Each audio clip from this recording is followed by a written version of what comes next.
Assalamualaikum warahmatullahi wabarakatuh.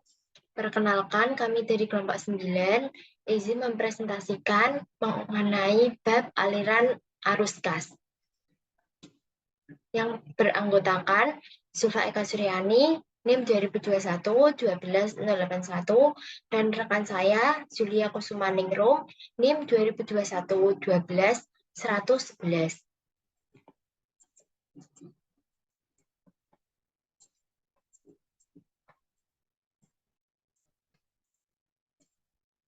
Tahap yang pertama yaitu tahap perkenalan dan pertumbuhan.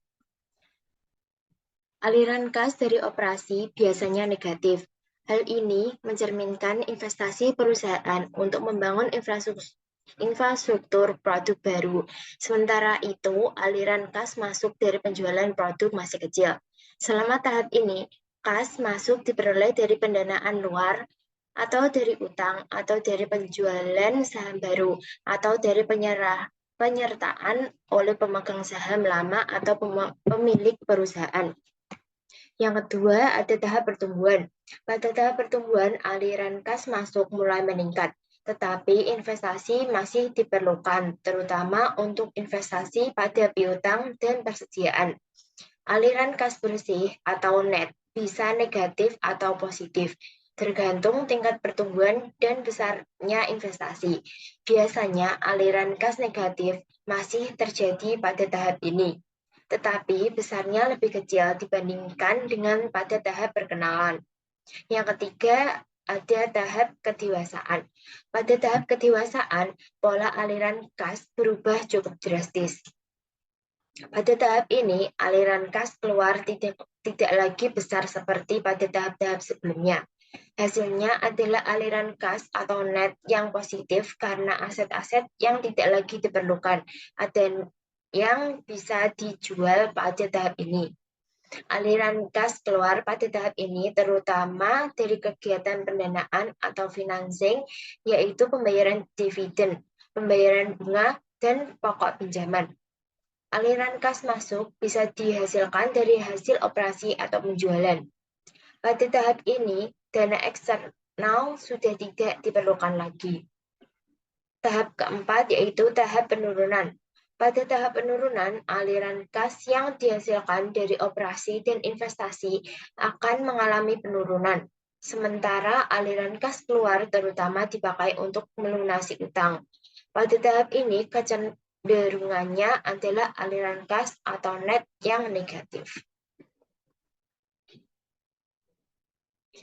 Berikut ini adalah gambar aliran kas dan siklus produk.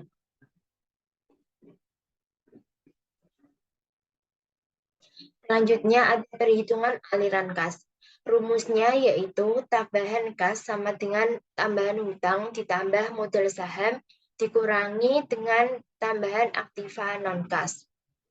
Persamaan tersebut menunjukkan perubahan kas sama dengan perubahan komponen-komponen lain dalam neraca. Selanjutnya ada penyusunan laporan aliran kas melalui neraca. Penyebab-penyebab perubahan kas dikelompokkan ke dalam 3 macam, yaitu investasi, pendanaan, dan operasi. Tugas analis adalah mengelompokkan perubahan-perubahan di neraca ke dalam 3 kelompok tersebut. Yang pertama, ada perubahan dalam neraca operasi.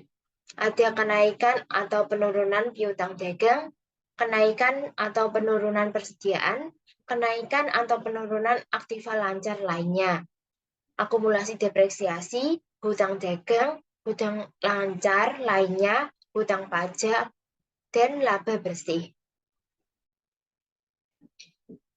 Yang kedua yaitu perubahan dalam neraca pendanaan.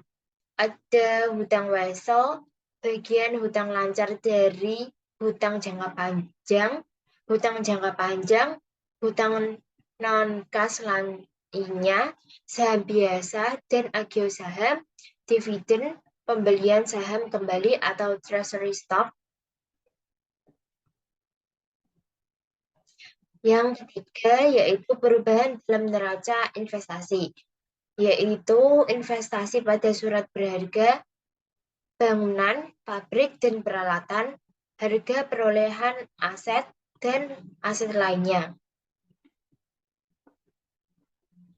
Selanjutnya akan dijelaskan oleh rekan saya. Selanjutnya yaitu penyusunan laporan aliran kas pada PT Mayora Indah Tbk. Rumus perhitungan cash flow yaitu aktivitas investasi ditambah aktivitas operasi ditambah aktivitas pendanaan ditambah saldo kas dan setara kas awal periode sama dengan saldo kas dan setara kas akhir periode. Pada aktivitas investasi, nilai aliran arus kas bersih yang digunakan untuk aktivitas investasi perseroan untuk tanggal yang berakhir pada 31 Desember 2021 adalah sebesar 948 miliar, mengalami penurunan sebesar 1.603 miliar atau sebesar 15% dibandingkan pada 31 Desember 2020 sebesar 1.111 miliar.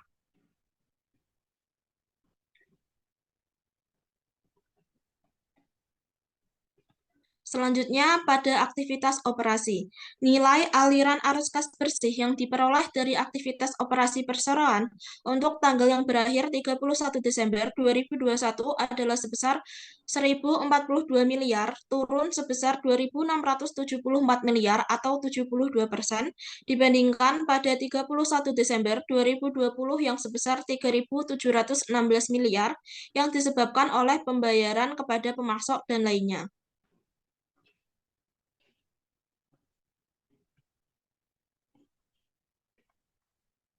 Pada aktivitas pendanaan, nilai aliran arus kas bersih yang digunakan dari aktivitas pendanaan perseroan untuk tanggal yang berakhir pada 31 Desember 2021 adalah sebesar 871 miliar, mengalami penurunan sebesar 995 miliar atau sebesar 53% dibandingkan pada 31 Desember 2020 sebesar 1.866 miliar. Hal ini disebabkan oleh adanya pembayaran hutang bank jangka pendek. Saldo kenaikan atau penurunan kas bersih dan setara kas dari perhitungan aktivitas operasi ditambah aktivitas investasi ditambah aktivitas pendanaan didapatkan nilai sebesar 776 miliar 353 juta 318.703 rupiah. Saldo kas dan setara kas pada akhir tahun didapatkan sebesar 3 triliun 9 miliar 380 juta 167.931 rupiah. Hal tersebut didapatkan pada perhitungan kas dan setara kas awal tahun ditambah pengaruh perubahan kurs mata uang asing dikurangi kenaikan atau penurunan bersih kas dan setara kas, yaitu didapatkan 3 triliun 777 miliar 791 juta 432.101 rupiah ditambah 7 triliun 942 miliar 54 534 dikurangi 776 miliar 353 juta 318.703 rupiah. Jadi saldo kas setara kas pada akhir tahun menunjukkan arus kas positif, berarti perusahaan menerima uang lebih besar daripada pengeluaran. Agar bisa berinvestasi, perusahaan harus mengelola keuangan dengan baik agar arus kas selalu positif dalam jumlah tertentu dan bisa dimanfaatkan untuk mengembangkan investasi.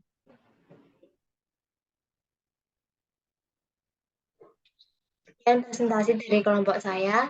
Mohon maaf apabila ada salah kata yang kurang berkenan. Wabillahi taufiq wal hidayah. Wassalamualaikum warahmatullahi wabarakatuh.